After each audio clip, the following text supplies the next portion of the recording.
ఓం సాయిరామ్. మిత్రులందరికీ నమస్కారం. ఫ్రెండ్స్, ఈ ఛానల్లో షిరిడి సాయిబాబా చూపిన లీలలు, మహిమలు, బాబా భక్తుల జీవిత కథలు, అలాగే సాయి బోధనలు, వీటికి సంబంధించిన వీడియోస్ వస్తుంటాయి. కాబట్టి మీరు ఈ వీడియోస్ మిస్ కాకుండా ఉండాలంటే మన ఛానల్ ని సబ్స్క్రైబ్ చేసి పక్కనే ఉన్న బెల్ ఐకాన్ని క్లిక్ చేయండి. ఇక ఈ వీడియో విషయానికి వస్తే, ఈ ఫోటో చూడండి. ఇది బాబా ఒకరోజు లెండి తోటకు వెళ్తున్నప్పుడు కాశీనాథ్ గోడే తీసిన ఫోటో ఇది. ఇందులో బాబాకు కుడివైపున ఉన్నది నానా సాహెబ్ నిమోన్కర్. ఇతడు బాబా సమాధి చెందే సమయంలో చివరిసారిగా బాబా నోటిలో నీళ్లు పోసిన అదృష్టవంతుడు. అలాగే చివరిలో ఉన్న చిన్న బాబు అతడి మనమడు గోపాలరావు నిమోన్కర్. ఇక బాబాకు ఎడమ వైపున ఉన్నది షిరిడి సమాధి మందిరాన్ని నిర్మించిన నాగపూర్ కోటీశ్వరుడు గోపాలరావు బాపు సాహెబ్ బూటి. వీళ్ళ గురించి మనం నెక్స్ట్ వీడియోస్ లో మాట్లాడుకుందాం. అయితే వీళ్ళతో పాటుగా బాబా వెనుక గొడుగు పట్టుకున్న ఒక వ్యక్తిని మీరు చూడొచ్చు. అతని పేరు బాగోజీ షిండే. ఇతని గురించే మనం ఈ రోజు తెలుసుకోబోతున్నాం. ఇతడు ఎంతటి అదృష్టవంతుడంటే, ఇతడు కుష్టు వ్యాధి గ్రస్తుడు అయినప్పటికీ బాబా మహా సమాధి చెందే వరకు బాబాను ప్రతిరోజు సేవించుకున్నాడు. అలాగే బాబా పరిపూర్ణ అనుగ్రహాన్ని పొందిన ధన్యజీవి ఈ బాగోజీ షిండే. ఇతని గురించి శ్రీ సాయి సచ్చరిత్ర 7వ అధ్యాయంలో ఉంది. ఇతని జీవిత కథను ఇప్పుడు చూద్దాం.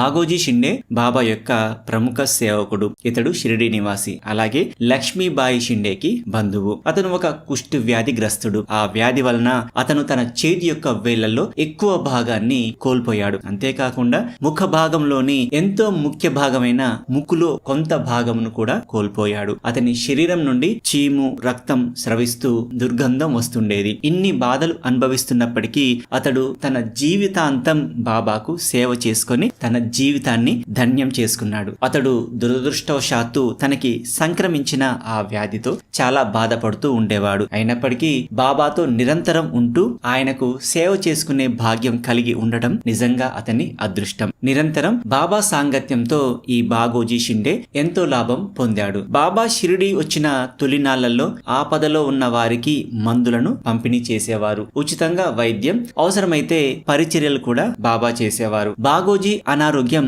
తీవ్ర స్థాయికి చేరినప్పుడు అతని బంధువులందరూ అతనిపై ఆశ వదులుకున్నారు. ఆ సమయంలో బాబా బాగోజీ ఇంటికి వెళ్లి అతనికి కొన్ని మందులు ఇచ్చారు. ఆ విషయమే అతని సోదరుడు రఘుజీ మాట్లాడుతూ, ఒకప్పుడు బాగోజీ తీవ్ర అనారోగ్యంతో బాధపడుతూ అంతిమ గడియలు సమీపించే సమయంలో బాబా మా ఇంటికి వచ్చి వైద్యం చేశారు. దానితో అతను త్వరలోనే కోలుకున్నాడు అని చెప్పాడు. అతడు బాబా యొక్క తీర్థాన్ని సేవించేవాడు. అలా చేయడం వల్ల అతని వ్యాధి కొంతవరకు నయం అయ్యింది. దాంతో అతని పరిస్థితి కాస్త మెరుగుపడింది. కానీ అతని శరీరం మాత్రం ఆ వ్యాధి వల్ల వికారంగా కనిపించేది. కానీ అతని వ్యాధి మరీ తీవ్రం కాకుండా ఉండేలా చేశారు బాబా. అతను బాబా సన్నిహిత పరిచారకుడు. అతను ఎల్లప్పుడూ బాబా సేవలో నిమగ్నమై ఉండేవాడు. ఒకసారి బాగోజీని కుష్టు వ్యాధి నుండి స్వస్థత కోసం వరం కోరుకోమని బాబా అడిగినప్పుడు అందుకు బాగోజీ షిండే ఒప్పుకోకుండా, దానికి బదులుగా బాబా, నాకు నా వ్యాధి గురించి గాని నా భౌతిక రూపం గురించి గాని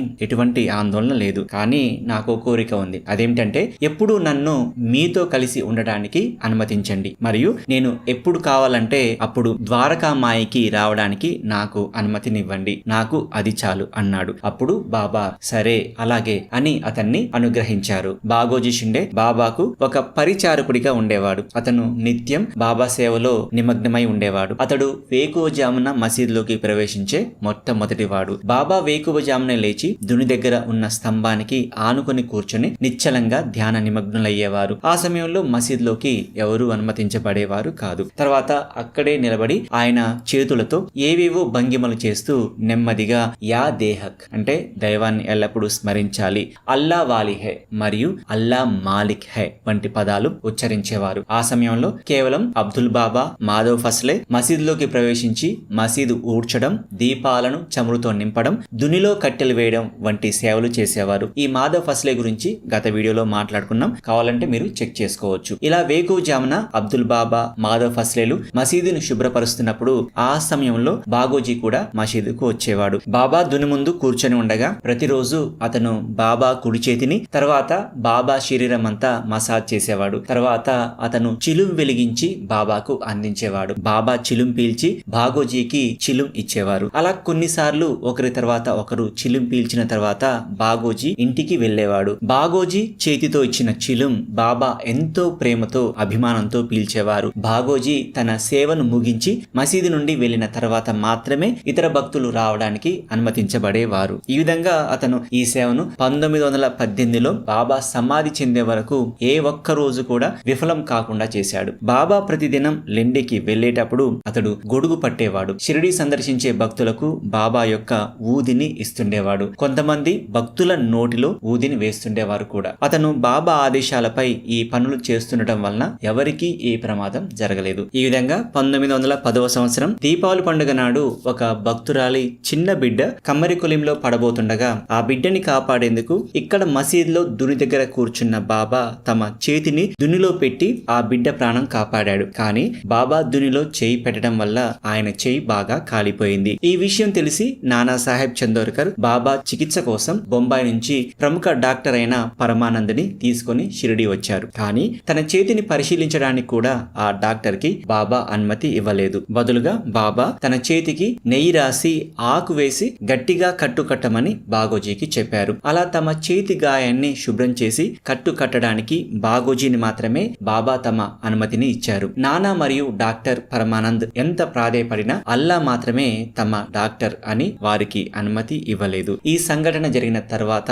కొన్నాళ్ళకి గాయం మానిపోయింది. ఆ తరువాత కూడా అతడు ఉదయాన్నే పాత కట్టు తొలగించి కాలిన చేతి భాగాన్ని మసాజ్ చేసి నెయ్యి రాసి తాజా కట్టుని కట్టేవాడు. ఈ ప్రక్రియ బాబా యొక్క మహా సమాధి వరకు అనగా 8 ఏళ్ల పాటు కొనసాగింది. బాబా పరిపూర్ణ సిద్ధ పురుషులు. నిజానికి ఈ చికిత్స తనకు అవసరం లేదు. కానీ తన భక్తుడు బాగోజీకి ప్రేమతో ఈ సేవను నిరంతరాయంగా కొనసాగించడానికి ఆయన అనుమతించారు. బహుశా బాబా బాగోజీని తన పూర్వ కర్మల నుండి విముక్తుడిని చేసి అతనిని అనుగ్రహించాలని ఈ పనిని నిరంతరాయంగా తమ మహా సమాధి వరకు కొనసాగనిచ్చారు. ప్రతిరోజు ఉదయం బాగోజీ తన ఇతర సేవలతో పాటు బాబాకు ఈ విధంగా సేవ చేసుకునేవాడు. అయితే 1916వ సంవత్సరంలో విజయదశమి రోజున బాబా కోపంతో అకస్మాత్తుగా తన తలకున్న వస్త్రం, కఫ్ని మరియు లంగోటీలను తొలగించి ముక్కలు ముక్కలుగా చేసి వాటినన్నిటినీ దునిలోకి విసిరేశారు. ఆయన నగ్నంగా దుని ముందు నిల్చున్నారు. అప్పుడు బాబా కోపంతో బిగ్గరగా,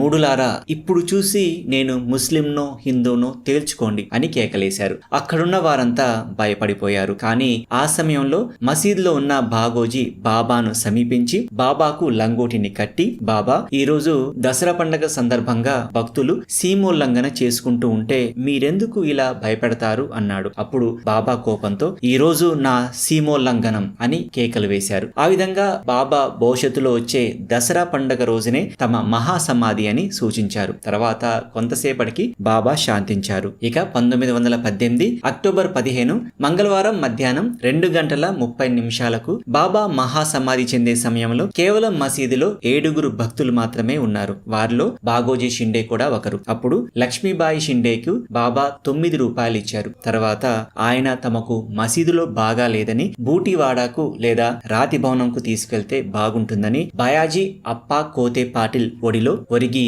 తుది శ్వాసను విడిచారు. అది గమనించి బాగోజీ షిండే అక్కడే ఉన్న నానా సాహెబ్ నిమోన్కర్ కు చెప్పాడు. అలా అతను బాబా మహాసమాధి చెందే వరకు ఆయనకు సేవ చేసిన కొంతమంది భక్తుల్లో బాగోజీ షిండే ఒకరు. బాగోజీ షిండే తన సద్గురువైన సాయికి అన్ని రకాలైన సేవలు భక్తి విశ్వాసాలతో చేసుకున్నాడు. అతడు సాయిబాబా చరణాలకు పూర్తిగా శరణాగతి చెందాడు. అలా అతను తన సద్గురు సన్నిధిలో ఉండటం వలన బాబా యొక్క అనుగ్రహ వీక్షణలతో తడిసి ముద్దయ్యాడు. మరియు ఆయనను తాకి నిత్యం సేవిస్తూ ఉండటం వలన బాబా తమ దైవ సంబంధమైన శక్తులను బాగోజీ షిండే యొక్క ఆత్మకి బదిలీ చేశారు. బాబా లిండికి వెళ్లేటప్పుడు బాబాకు అలంకరించబడిన గొడుగును పట్టుకునే అదృష్టం బాగోజీకి దక్కింది. ఆ విధంగా బాబా అతనికి చరిత్రలో చిరస్థాయిగా నిలిచే స్థానం కల్పించారు. ఇప్పటికీ ఇన్ని సంవత్సరాల తర్వాత కూడా బాబాకి అతను గొడుగు పట్టుకొని ఉన్న ఫోటోను చూసి సాయి భక్తులు అతనిని గుర్తు చేసుకుంటున్నారు. ఈ అద్భుతమైన భక్తుని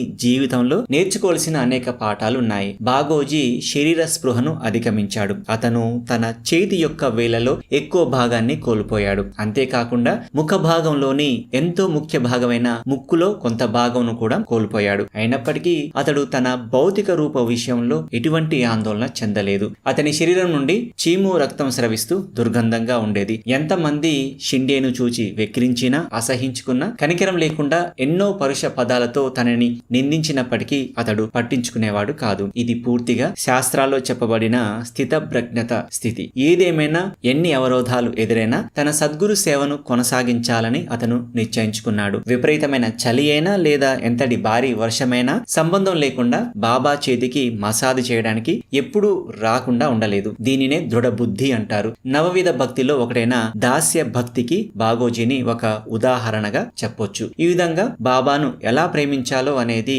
బాగోజీ షిండే కథ ద్వారా మనం తెలుసుకోవచ్చు. ఇలా బాబాకు ఎంతో సేవ చేసుకున్న బాగోజీ షిండే జీవిత కథను మీతో పంచుకోవడం నాకు చాలా సంతోషంగా ఉంది. ఫ్రెండ్స్, మరి బాగోజీ షిండే జీవిత కథ గురించి మీరేమనుకుంటున్నారో కామెంట్ సెక్షన్ లో రాయండి. ఈ వీడియోని మన తోటి సాయి భక్తులకు షేర్ చేసి బాబా అనుగ్రహాన్ని పొందండి. మరొక సాయి భక్తుని కథతో వచ్చే వారం కలుసుకుందాం. ఓం సాయిరామ్.